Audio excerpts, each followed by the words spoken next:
పాలయ్యారు, కొంచెం అనారోగ్యంతో ఐసీయూలో ఉన్నాడు, ఉన్నారు, ఇలా తెలుస్తూ ఉంటుంది కదా.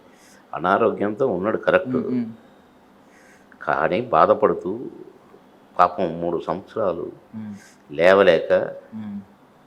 చాలా ఇబ్బంది పడుతూ ఉన్నాడు. కానీ ఆయన మరణం గురించి మీరు చాలా గొప్పగా చెప్పారు. అంటే ఇలాంటి మరణమే ఎవరికైనా రావాలి, సేవలు చేయించుకుంటూ మంచాన పడి ఇలాంటిది వద్దు, పడుకున్నామా పోయామా ఇలాగే ఉండాలి అని చెప్పి కాదండి, చాలా గొప్పగా చెప్పారు సార్.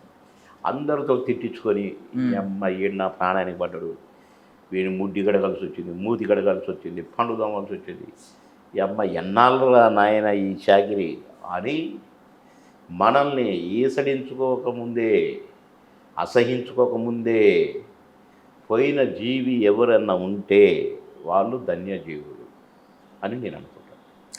అదే కోవలో 3 ఏళ్ల నుంచి మా అన్న బాధపడినా వాళ్ళు పట్టుకొని లేపి తెల్లేసి కూర్చుంటూ కూర్చుండి కాళ్ళు నొప్పితో బాధపడ్డా, కానీ పోయేటప్పుడు మాత్రం నాతో సరదాగా మాట్లాడాడు, పిల్లలతో సరదాగా ఉన్నాడు డే అంతా.